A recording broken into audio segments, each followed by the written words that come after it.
അവൻ്റെ ഓരോ വാക്കും അവളെ വിറയിലുണ്ടാക്കി. ദേവേട്ട, Shiva, I want to teach you something that you will not forget in your entire life. Shiva സംശയത്തോടെ അവൻ്റെ മുഖത്തേക്ക് നോക്കി. അതേ നിമിഷം മഹി അവളുടെ മുഖത്തിന് അഭിമുഖം തൻ്റെ മുഖം ചേർത്തു. അവൻ്റെ കണ്ണുകളിൽ അവളിൽ ഓടി നടന്നു. അവൻ്റെ ചുണ്ടുകൾ അവളുടെ നെറ്റിയിൽ അമർത്തി. പിന്നീട് കണ്ണുകൾ കവിളിൽ, അവസാനം അവളുടെ ഇളം റോസ് ചുണ്ടുകൾ തൻ്റെ ചുണ്ടിൽ അവൻ പൊതിഞ്ഞു പിടിച്ചു. ശിവ ഒന്ന് ഉയർന്നുകൊണ്ട് അവൻ്റെ തോളിൽ തൻ്റെ കൈ അമർത്തി. മഹിയുടെ കൈ അവളുടെ കവിളിൽ അമർത്തി. അവൻ്റെ പിടിയിൽ അവൾക്ക് വേദനിച്ചു. എങ്കിലും തൻ്റെ ആദ്യ പ്രണയം നൽകുന്ന വേദന അവൾ സ്വീകരിക്കാൻ തയ്യാറായി. മഹി കണ്ണുകൾ തുറന്ന് അവളെ ഒന്ന് നോക്കി. താൻ നൽകുന്ന ചുംബനത്തിൽ സംതൃപ്തിയായി കണ്ണുകൾ അടച്ച് സ്വീകരിക്കുന്നവൾ. മഹി പുഞ്ചിരിയോട് അവളുടെ ഇരുചുണ്ടും കടിച്ചു നുണഞ്ഞു. ഇനിയും എന്തോ നേടാനുള്ളതുപോലെ അവൻ്റെ കൈകൾ അവളുടെ ശരീരമാകെ ഓടി നടന്നു. ശിവയുടെ കൈ അവൻ്റെ മുടിയിൽ കൊരുത്തു വലിച്ചു. ശിവ. ഇരുവരുടെയും ശരീരം മറ്റെന്തോ ആഗ്രഹിക്കാൻ തുടങ്ങി. മഹി തൻ്റെ മുഖം അവളുടെ കഴുത്തിലേക്ക് അമർത്തി. ദേവേട്ട. അവളുടെ കഴുത്തിലെ ഞരമ്പ് നുണഞ്ഞതും മഹി വേഗം തൻ്റെ വിരൽ അവളുടെ വായിൽ അമർത്തി. ഇരുവരുടെയും ശരീരം വിയർത്തു, മറ്റെന്തോ തേടുന്നത് പോലെ. മഹി പെട്ടെന്ന് തന്നെ ഉയർന്ന് അവളുടെ വസ്ത്രങ്ങൾ അഴിച്ചു മാറ്റി. ശിവനാണത്തോടെ മുഖം ബെഡിൽ അമർത്തി. മഹി പുഞ്ചിരിയോടെ തൻ്റെ വസ്ത്രവും അഴിച്ചു മാറ്റി അവളിലേക്ക് അമർന്നു. ദേവേട്ട, I want to do bad things with you, can I? അവൻ അനുവാദം പോലെ ചോദിച്ചു. ശിവ അവൻ്റെ കണ്ണുകളിലേക്ക് നോക്കി. തീക്ഷ്ണമായ നോട്ടം അവനിൽ വേണമെന്നുണ്ടായിരുന്നു. അത് മനസ്സിലായതുപോലെ ശിവ ഉയർന്നവൻ്റെ ചുണ്ടിൽ മൃദുവായി ചുംബിച്ചു. പെട്ടെന്ന് തന്നെ മഹി അവളിൽ ഓരോ അണുവിലും ചുംബിച്ചു, മതിവരാത്തതുപോലെ. അവൻ്റെ വേഗത്തിൽ അവൾ കിതച്ചുകൊണ്ട് അവനെ ചേർത്ത് പിടിച്ചു. അവൻ്റെ കൈകൾ അവളുടെ മാറിലമർന്നു. ചുണ്ടുകൾ ശരീരമാകെ നിറഞ്ഞു. വേദനയോടെ കൈവിരൽ അവൻ്റെ പുറത്തമർത്തിക്കൊണ്ട് അവൾ പറഞ്ഞു. മഹി അവളുടെ നെറ്റിയിൽ ചുംബിച്ചു. മെല്ലെ അവളിലേക്ക് ആഴ്ന്നിറങ്ങി. Please Shiva, 2 more minutes. മഹിയുടെ ശബ്ദം കാതിൽ പതിഞ്ഞതും വേദനയോടെ അവൾ തലയാട്ടി. മഹി പുഞ്ചിരിയോടെ അവളിലേക്ക് വീണ്ടും വീണ്ടും ആഴ്ന്നിറങ്ങി. സമയം കടന്നു പോയതും ഇരുവരുടെയും ശീൽക്കാര ശബ്ദം അവിടെ നിറഞ്ഞു കേട്ടു. ആദ്യമുണ്ടായിരുന്ന ശിവയിലെ വേദന പിന്നെ എന്തോ വല്ലാത്തൊരു സുഖത്തിലേക്ക് അനുഭവപ്പെട്ടു. അവളും വല്ലാതെ ആസ്വദിച്ചു തുടങ്ങി. അതിനനുസരിച്ച് മഹി അവളിലേക്ക് ആഴ്ന്നിറങ്ങി. അവസാനം മഹി തളർന്ന് ബെഡിലേക്ക് വീണു. ഒപ്പം ശിവയെ തൻ്റെ നെഞ്ചിലേക്ക് ചേർത്ത് പിടിച്ചു. അവൾ മെല്ലെ കണ്ണുകളടച്ച് സംതൃപ്തിയോടെ പുഞ്ചിരിച്ചു. ഇതേ സമയം മറ്റൊരിടത്ത് ആൻഡ്രിയ ഡെവി പറയുന്നത് വിഷമത്തോടെ കേട്ടിരുന്നു. അവരുടെ കണ്ണുകൾ നിറഞ്ഞു. തൻ്റെ കുടുംബം കാരണം രാധികയ്ക്കും വർഗീസിനും ഉണ്ടായ വിഷമമോർത്ത് അവൾക്ക് സങ്കടമായി. മാത്യു വിഷമത്തോടെ തലതാഴ്ത്തി. ഡെവി അയാൾക്കരികിലേക്ക് ചെന്നു. നിങ്ങളുടെ ദേഷ്യവും വാശിയുമെല്ലാം ശരിയായിരുന്നു. പക്ഷേ എന്നെ സംബന്ധിച്ച് അവൻ്റെ പാരൻസാണ്, എന്നെ വളർത്തിയവർ. അവർ വിഷമിച്ചാൽ എനിക്ക് വിഷമമാവും. അതിനി ആരെ കാരണമാണെന്ന് പറഞ്ഞാലും. സത്യങ്ങൾ അറിയാൻ വൈകിപ്പോയി. അറിഞ്ഞിരുന്നുവെങ്കിൽ ഞാൻ വന്നേനെ. കാരണം എനിക്ക് ജന്മം തന്നവരാണ്. മനുഷ്യത്വം ഇല്ലാത്തവനല്ല ഡെവി. അവൻ എല്ലാവരെയും നോക്കി പറഞ്ഞതും ആർക്കും ഒന്നും പറയാൻ പറ്റിയില്ല. എല്ലാവരും സത്യം അറിയണമെന്ന് അവന് തോന്നി. ഒപ്പം തൻ്റെ അമ്മയെയും അപ്പനെയും ആരും തെറ്റായി നോക്കരുതെന്ന് അവൻ തോന്നി. ആൻഡ്രിയ ഡെവിയുടെ കയ്യിൽ മുറുക്കെ പിടിച്ചു. അവരുടെ ശബ്ദമിടറി. മാപ്പ്, എനിക്കൊന്നും അറിയില്ല മോനെ. അവർ പൊട്ടിക്കരഞ്ഞുകൊണ്ട് അവൻ്റെ നെഞ്ചിലേക്ക് ചേർന്നു. ഡെവി അവരെ ചേർത്ത് പിടിച്ചു. മാത്യു അവൻ്റെ അരികിലേക്ക് ചെന്ന് ഡെവി അയാളെ സംശയത്തോടെ നോക്കി. എൻ്റെ മോനെ പോലെ തന്നെയാണ് ഞാൻ അവനെ കണ്ടത്. പെട്ടെന്ന് കൊച്ചുമോനെ കാണാതായപ്പോൾ എൻ്റെ നെഞ്ചിൽ കിടന്നുറങ്ങിയവനാ നീ. ഒരു നിമിഷം നീ ഇല്ലെന്നറിഞ്ഞപ്പോൾ എല്ലാവരെയും പോലെ പിടിച്ചു നിൽക്കാൻ എനിക്ക് പറ്റിയില്ല. അത്രയ്ക്ക് എനിക്കിഷ്ടമാ ചെക്ക. അയാൾ എണ്ണി എണ്ണി പറഞ്ഞതും ഡെവിയുടെ കണ്ണുകൾ നിറഞ്ഞു. അവൻ വേഗം അയാളെ കെട്ടിപ്പിടിച്ചു. പിന്നീട് കുടുംബക്കാരെല്ലാവരും അവനോടടുത്തു. എന്നാൽ ജസ്റ്റിൻ മാത്രം എല്ലാത്തിൽ നിന്നും മാറി നിന്നു. എറിക്കിനോട് ഡെവി ചെറിയൊരു അകൽച്ചയുണ്ട്. എന്തിനാണെന്ന് മാത്രം അവൻ അറിയില്ല. രാത്രി എല്ലാവരും ഒന്നിച്ച് കഴിക്കാനിരുന്നു. അതേസമയം മാത്യു രാവിലെ മഹിനിലയം തറവാട്ടിൽ നിന്ന് എല്ലാവരും വരുന്ന കാര്യം പറഞ്ഞിരുന്നു. അതേസമയം ജസ്റ്റിനും എറിക്കും അവിടേക്ക് വന്നത്. രവിയുടെ അടുത്ത് മാത്രമാണ് 2 കസേരയുള്ളത്. ജസ്റ്റിൻ മാത്യുവിൻ്റെ അരികിലിരുന്നു. എറിക്ക് അവിടെ തന്നെ ഇരുന്നു ആലോചിച്ചു. നിനക്കെന്താ, മൂലക്കുരു ഉണ്ടോ? രവിയുടെ ശബ്ദം കേട്ട് എല്ലാവരും ചിരിയോടെ അവനെ നോക്കി. എറിക്ക് ദേഷ്യത്തിൽ അവൻ്റെ അരികിൽ കസേരയിട്ടിരുന്നു. ആൻഡ്രി അവന് വിളമ്പാൻ ആഹാരം എടുത്തതും രവി അവരുടെ കയ്യിൽ നിന്ന് അത് വാങ്ങി അവൻ പ്ലേറ്റിന് 4 ഉപ്പ് ഇട്ട് കൊടുത്തു. എറിക്ക് കണ്ണു തള്ളി അവനെ നോക്കി. എല്ലാവർക്കും അറിയാം എറിക്ക് 1 അല്ലെങ്കിൽ 2 എണ്ണമാണ് പൊതുവെ കഴിക്കുന്നതെന്ന്. മമ്മി, മര്യാദയ്ക്ക് കഴിക്കടാ, ഉണക്ക കമ്പിൻ്റെ കണക്കായിരിക്കുന്നത്. അപ്പച്ച, എറിക്ക് ദയനീയമായി മാത്യുവിനെ വിളിച്ചു. എന്നാൽ അയാൾ വേഗം അവനെ നോക്കാതെ കഴിക്കാൻ തുടങ്ങി. രവി 2 അപ്പം വെച്ച് ടൈസവൻ്റെയും പ്ലേറ്റിലിട്ടു. എറിക്കിനെ നോക്കി ചിരിച്ചുകൊണ്ടിരുന്ന അവരുടെ മുഖം ദയനീയമായി. എറിക്ക് പുച്ഛത്തോടെ അവയെ നോക്കി കഴിക്കാൻ തുടങ്ങി. വീട്ടുകാരൊന്നും പറയില്ല എന്ന് അവർക്കറിയാമായിരുന്നു. വീട്ടുകാരെല്ലാവരും കഴിച്ചിട്ട് എഴുന്നേറ്റു. ആൻഡ്രിയ കറിയെല്ലാം എടുത്തു വെക്കാൻ വന്നു. മമ്മി പോയി കിടന്നു, ഇത് ഇവൻ ക്ലീനാക്കിക്കോളും. ആഹാരം കഴിച്ചുകൊണ്ട് ഡെബി പറഞ്ഞതും ആൻഡ്രിയ അവനെ നോക്കി. മോനെ, അവർക്കിതൊന്നും മമ്മിയോട് പറഞ്ഞത് കേട്ടില്ലേ, പോയി കിടന്നോന്ന്. അവൻ്റെ ശബ്ദം മാറിയതും അവർ വേഗം റൂമിലേക്ക് പോയി. ഡെബി കഴിച്ചെഴുന്നേറ്റു. പ്ലേറ്റിലുള്ളത് ഫുൾ കഴിക്കണം. പ്ലേറ്റ് കഴുകി വെച്ച് എല്ലാം എടുത്തു വെച്ചിട്ട് വന്നാൽ മതി കേട്ടോ. അവൻ്റെ ശബ്ദം ഉയർന്നതും അവർ പേടിയോടെ തലയാട്ടി. ജസ്റ്റിൻ തന്നെ ബാധിക്കുന്ന കാര്യമല്ല എന്ന രീതിയിൽ തന്നെ ഫോണിലേക്ക് നോക്കി ആഹാരം കഴിച്ചു. എറിക്ക് ഡെബിയോടുള്ള ദേഷ്യം ചിക്കൻ കടിച്ചു പറിച്ചറിയിച്ചു. കിച്ചണെല്ലാം വൃത്തിയാക്കി 1 അരമണിക്കൂർ കഴിഞ്ഞ് അവർ 4 പേരും ഹാളിലേക്ക് ചെന്നു. അപ്പോഴാണ് ഹാളിൽ വിരിച്ചിട്ടിരിക്കുന്ന ബെഡ് കണ്ടത്. അവർ സംശയത്തോടെ പരസ്പരം നോക്കി. അതേസമയം ഡെവി 4 പില്ലോ എടുത്ത് സ്റ്റെപ്പ് ഇറങ്ങി വന്ന് ബെഡിലേക്കിട്ടു. കിടക്ക്. അല്ല, ഞാൻ. കയറി കിടക്കടാ. ഡെവി അലറിയതും അവർ വേഗം ബെഡിലേക്ക് വീണു. ജസ്റ്റിൻ അതിൽ നിന്നൊരു പില്ലോ എടുത്ത് റൂമിലേക്ക് നടന്നു. Justin, don't interfere in my life. അത്രയും പറഞ്ഞ് തന്നെ റൂമിലേക്ക് പോകുന്നവനെ ഡെവി നോക്കി. പിന്നീടെന്തോ ആലോചിച്ചുകൊണ്ട് എറിക്കിൻ്റെ അരികിൽ ചേർന്ന് കിടന്നു. ജെയ്സണും ഡെയ്സണും പെട്ടെന്ന് തന്നെ കിടന്നു. എറിക്ക് പേടിയോടെ എന്നാൽ ഡെവിയുടെ മുഖത്തേക്ക് നോക്കി. കണ്ണുകളടച്ച് കിടക്കുവാണ്. അവൻ ഒരു നിമിഷം നോക്കി. ഉറങ്ങിയെന്ന് തോന്നിയതും അവൻ്റെ നെഞ്ചിലേക്ക് ചേർത്ത് വെച്ചു. ഡെവി പുഞ്ചിരിയോട് അവനെ ചേർത്ത് കെട്ടിപ്പിടിച്ചു. എറിക്ക് ഞെട്ടി അവനെ നോക്കി. സോറി. ഡെവിയുടെ വാക്കുകൾ അവൻ്റെ നെഞ്ചിൽ തറഞ്ഞു കയറി. എറിക്ക് പുഞ്ചിരിയോട് അവനെ വരിഞ്ഞു മുറുക്കി കെട്ടിപ്പിടിച്ച് കണ്ണുകൾ അടച്ചു കിടന്നു. രാവിലെ തന്നെ പാലക്കൽ തറവാട്ടിൽ മഹിനിലയത്തിൽ നിന്ന് എല്ലാവരും വന്നു. നന്ദുവിൻ്റെ കാലുകൾ വലത് കാല് വെച്ച് പടിയിൽ ചവിട്ടി. അവൾക്കൊപ്പം സായയും കയറി. എല്ലാവരും ഹാളിൽ തന്നെ അവരെ നോക്കിയിരിപ്പുണ്ട്. സായയുടെ കണ്ണുകൾ ആരെയോ തിരക്കി. തനിക്കായി ആരോ ഉള്ളതുപോലെ ഹൃദയം വല്ലാതെ പിടഞ്ഞു. ജെസ്സിയെ സായയെ കണ്ടു പെട്ടെന്ന് തന്നെ കെട്ടിപ്പിടിച്ച് നെഞ്ചോട് ചേർത്തു. മാത്യു വർഗീസിൻ്റെ കയ്യിൽ അമർത്തി പിടിച്ചു. മാപ്പ് പറഞ്ഞ തീരില്ല, അറിയാം, പക്ഷേ ക്ഷമിക്കണം. മകനെ നഷ്ടപ്പെട്ടു. ഒപ്പം കൊച്ചുമോനെയും കൂടെ ആയപ്പോൾ തളർന്നു പോയി. തെറ്റ് ചെയ്തു എന്നറിയാം. ഏറ്റവും വലിയ തെറ്റാണ് സായ മോളോട് ചെയ്തത്. പൊറുക്കണം. ഡെവി രാധയുടെ അരികിൽ ചെന്ന് അവർ അവൻ്റെ കവിളിൽ അമർത്തി പിടിച്ചു. ആൻഡ്രി അവരുടെ കയ്യിൽ പിടിച്ച് മാപ്പ് പറഞ്ഞു. അതേസമയം പുറത്തൊരു ജീപ്പ് വന്നത്. അപ്പോൾ ഞങ്ങൾ വരാൻ പ്രധാനപ്പെട്ട കാര്യം എന്തെന്ന് വെച്ചാൽ എൻ്റെ കൊച്ചുമകൾ സായയുടെ കല്യാണം ഉറപ്പിച്ചു. 2 ആഴ്ച കൂടെയുള്ളൂ കല്യാണത്തിന്. എല്ലാവരും കാണണം അവിടെ.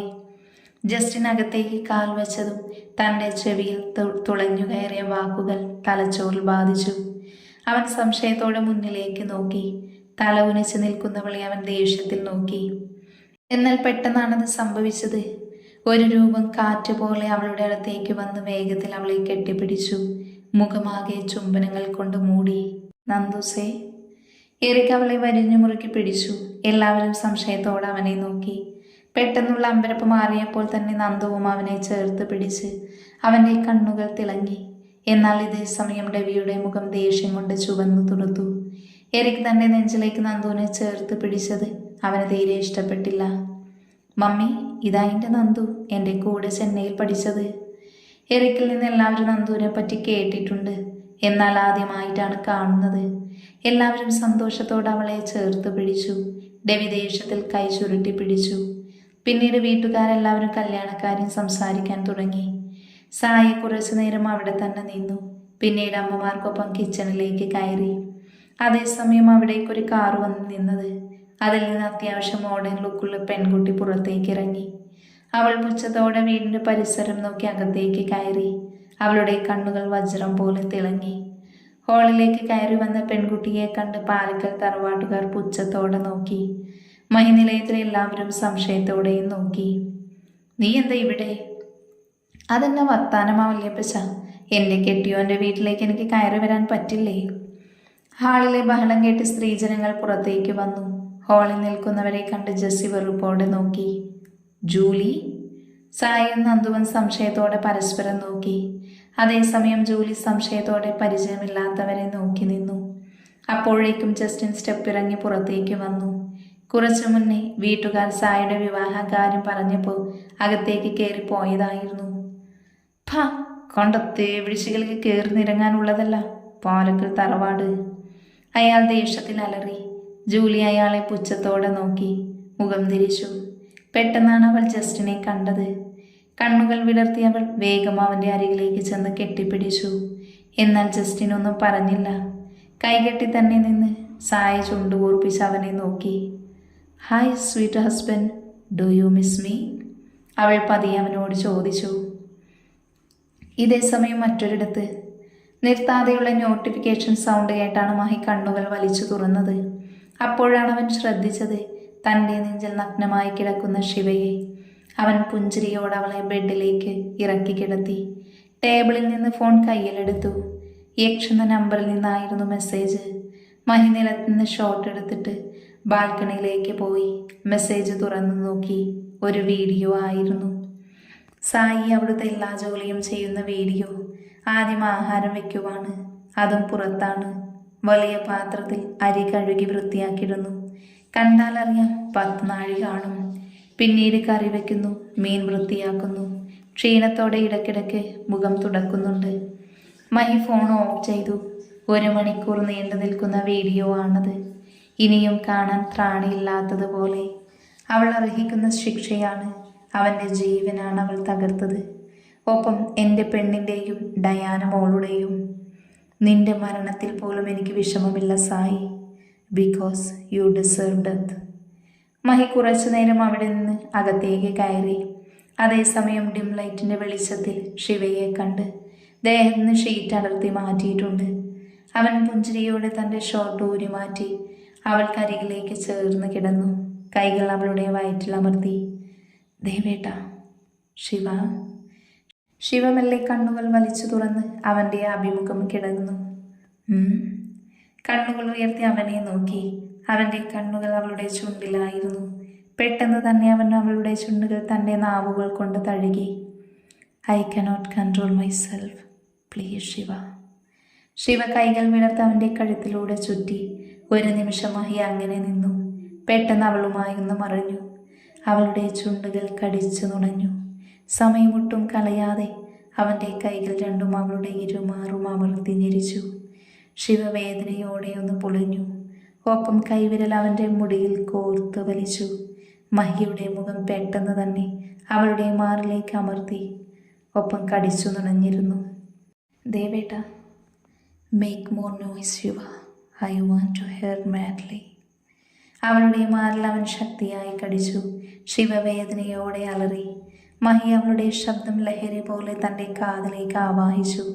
പെട്ടെന്ന് തന്നെ അവൻ മുഖം ഉയർത്തി. ഒപ്പം ബെഡിൽ മുട്ടുകുത്തിയിരുന്നു. നിമിഷങ്ങൾ കഴിഞ്ഞു. അവൾ കുഴഞ്ഞുകൊണ്ട് ബെഡിലേക്ക് വീണു. ഏട്ടാ, take me however you want. ശിവയുടെ ശബ്ദം അവൻ്റെ കാതിൽ പതിഞ്ഞു. മഹിമെല്ലെ അവളിലേക്ക് ആഴ്ന്നിറങ്ങാൻ നോക്കി. എന്നാൽ അവന് സാധിച്ചില്ല. I think it's get ride within hours.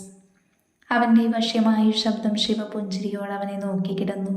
പെട്ടെന്ന് മഹി ശക്തിയിൽ അവളിലേക്ക് ആഴ്ന്നു. മെല്ലെ മെല്ലെ മഹി അവളിലേക്ക് ചലിച്ചു തുടങ്ങി. അവൻ്റെ ഉയർച്ച താഴ്ചകൾ അവളും ആസ്വദിച്ചു. അവൻ്റെ വേഗത അവളിൽ വിറയൽ സൃഷ്ടിച്ചു. സമയം കടന്നു പോയതും തളർച്ചയോടെ അവൻ അവളിലേക്ക് വീണു. തളർച്ചയോടെ ശിവയുടെ കണ്ണുകൾ അടഞ്ഞു. മഹിമല്ലെ അവളുടെ തലയിൽ തലോടി. ഒപ്പം സമയം നോക്കുമ്പോഴാണ് 7 മണി കാണിക്കുന്നത്. അവൻ അവളെ കെട്ടിപ്പിടിച്ച് കിടന്നു. ഇതേ സമയം മറ്റൊരിടത്ത് സായി തൻ്റെ കയ്യിലേക്ക് നോക്കി. ചുറ്റും ചുവന്നു തുടുത്ത് മുറിവുകൾ. എന്നാൽ അവൾ കരഞ്ഞില്ല. സായി തളർച്ചയോടെ ബെഡിലേക്ക് വീണു. താനിപ്പോൾ ത്രയക്ഷൻ്റെ വീട്ടിൽ വന്നിട്ട് ഒരു രാത്രി കഴിഞ്ഞു. ഇപ്പോൾ ഇവിടെ തരാത്ത ജോലികളില്ല. ഇന്ന് തന്നെ കൊണ്ട് 500 വിറകുകൾ വെട്ടിച്ചു. എല്ലാവർക്കും ആഹാരം. വലിയ വീട് തൂത്തു തുടച്ച്. ഒപ്പം ഒരു നേരത്തെ ആഹാരം. സായിയുടെ ഇരു കണ്ണുകളിൽ നിന്നും കണ്ണുനീരൊഴുകി. പലപ്പോഴും തന്നെ നോക്കി നിർവികാരത്തോടെ നിൽക്കുന്ന സമൃദ്ധിയെ കണ്ടിട്ടുണ്ട്. അവൾ മാത്രം ഇന്ന് അവൾ തന്നോട് വന്ന് ചോദിച്ച ചോദ്യം സായിയുടെ മനസ്സിൽ കടന്നു വന്നു. ഇതിനു വേണ്ടി എന്ത് തെറ്റാ ചേച്ചി ഏട്ടനോട് ചെയ്തത്? അതെ, താൻ എന്ത് തെറ്റാണ് ചെയ്തത്? ഈ ലോകത്ത് താൻ ആകെ ഉപദ്രവിച്ചിട്ടുള്ളത് ശിവയും ഡയാനയുമാണ്. കാരണം അവൾ തൻ്റെ മഹിയേട്ടനെ, എൻ്റെയല്ലേ, എൻ്റെ മാത്രം. അവൾ കണ്ണുകൾ നിറച്ചു.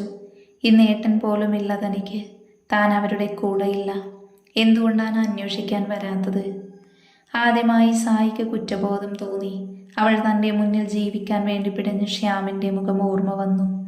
അവൾ തൻ്റെ മുറിവ് പറ്റിയ കൈകൊണ്ട് കണ്ണുകൾ അമർത്തി തുടച്ചു. സമയം നോക്കിയപ്പോഴാണ് 4 മണി കഴിഞ്ഞു എന്ന് മനസ്സിലായത്. എല്ലാവർക്കും ചായ കൊടുത്തിട്ട് വേണം റൂം തുടച്ച് വൃത്തിയാക്കാൻ. അവൾ വേഗം മുഖം കഴുകി പുറത്തേക്ക് ഇറങ്ങി. ഇപ്പം താനുള്ളത് കൊണ്ട് ആരും അധികം പണിയെടുക്കാറില്ല. അവൾ വേഗം തന്നെ എല്ലാവർക്കുള്ള ചായ ഇട്ട് ഫ്ലാസ്കിൽ ഒഴിച്ച് ടേബിളിൽ വെച്ചു. എന്നിട്ട് ചൂലെടുത്ത് 2nd ഫ്ലോറിലേക്ക് നടന്നു. യക്ഷില്ലാത്തതിനാൽ ആദ്യം മുകളിലത്തെ റൂം ക്ലീൻ ചെയ്തു. അവൻ തൻ്റെ മുഖം കാണുന്നത് ഇഷ്ടമല്ല. അങ്ങനെ വന്ന അവൻ തന്നെ ഉപദ്രവിക്കും. അത് അവൾക്ക് നന്നായി അറിയാം. അവൾ ഓരോ റൂം ക്ലീൻ ചെയ്ത് ഒരു റൂം മാത്രം തുറന്നിട്ടില്ല. അത് യക്ഷിൻ്റെ തൊട്ടടുത്ത റൂമാണ്. ആഴ്ചയിൽ ഒരിക്കൽ മാത്രം ക്ലീൻ ചെയ്യും. അതും ഞായറാഴ്ച. ഇന്ന് ഞായറാഴ്ച ആയതിനാൽ രാവിലെ ശങ്കരി ചേച്ചി റൂം തുറന്നിട്ടുണ്ട്. അവൾ ഡോറ് തുറന്ന് അകത്തേക്ക് കയറി ചുറ്റും നോക്കി. അത്യാവശ്യം വൃത്തിയുള്ള റൂം. അവൾ ഓരോന്നും അടുക്കി പെറുക്കി വെച്ചു. അപ്പോഴാണ് അവളുടെ കണ്ണുകൾ ടേബിളിലിരിക്കുന്ന ഫോട്ടോയിൽ കുടുങ്ങിയത്. ബുക്ക് കൊണ്ട് പാതി മറച്ചേക്കുവാണ്. യക്ഷിൻ്റെ ചിരിക്കുന്ന ചിത്രം ആരുടെയോ തോളിൽ കൈവച്ച് നിൽക്കുവാണ്. സായി അത് കയ്യിലെടുത്തു. പെട്ടെന്ന് അവളുടെ മുഖം ഭയം നിറഞ്ഞു. കൈകാലുകൾ വിറച്ചു. അവൻ്റെ നെഞ്ചിൽ ചേർന്ന് പുഞ്ചിരിയോടെ നിൽക്കുന്നവനെ അവൾ നിർവികാരത്തോടെ നോക്കി. ശ്യാം. കയ്യിൽ നിന്ന് ഫോട്ടോ നിലത്തേക്ക് വീണു. എന്നാൽ പെട്ടെന്ന് റൂമിലേക്ക് കയറി വന്ന സാം അത് പൊട്ടാതെ പിടിച്ചു. എൻ്റെ ചേച്ചി ശ്രദ്ധിക്കണ്ടേ? ഇന്ന് രാക്ഷസൻ ചേച്ചിയുടെ തല അറുത്തേനെ. സായി അവൾ പറയുന്നതൊന്നും കേട്ടില്ല. വല്ലാതെ ഒരു മാനസികാവസ്ഥയിലായിരുന്നു. സാം സംശയത്തോടെ അവളുടെ തോളിൽ കൈവച്ചു. എന്താ ചേച്ചി, എന്തു പറ്റി? എന്തിനാ പേടിക്കുന്നത്? അത് ഇതാരാ? സാം സംശയത്തോടെ അവളെ നോക്കി. ഒപ്പം കയ്യിലെ ഫോട്ടോയിലേക്കും. ചുണ്ടിൽ ആരെയും അയക്കുന്ന പുഞ്ചിരി. സാം സായിയുടെ കയ്യിൽ പിടിച്ച് പുറത്തേക്ക് പോയി. അവർ ഇരുവരും വീടിൻ്റെ പുറകിലുള്ള പുഴയിലെ സൈഡിൽ പോയിരുന്നു. ശ്യാം, ഞങ്ങളുടെ രാക്ഷസനെ മനുഷ്യനാക്കി മാറ്റിയവൻ. When someone special enters your life unexpectedly, don't let them go. പണ്ടാരോ പറഞ്ഞ വാക്കുകളാണ്. എൻ്റെ അമ്മയുടെ ഏറ്റവും പ്രിയപ്പെട്ട മക്കൾ. യക്ഷേട്ടൻ ഇങ്ങനെയൊന്നും അല്ലായിരുന്നു. The worst person in the world. വൃത്തിയില്ല, കുടി, വലി, ജീവിതം നശിപ്പിച്ച് നടന്നവൻ. ബട്ട് ഈസാൻജം, ഏഞ്ചൽ, ഹെവൻ എന്നൊക്കെ നമ്മൾ പറയില്ലേ, അതായിരുന്നു ശ്യാമേട്ടൻ. ഏട്ടൻ മാത്രമല്ല, വേറെ ഒന്നുകൂടെയുണ്ട്, ഡേവിഡ്. സായി കണ്ണുകളടച്ചു. ഒരുപാട് കേൾക്കാനുള്ളതുപോലെ തോന്നി അവൾക്ക്.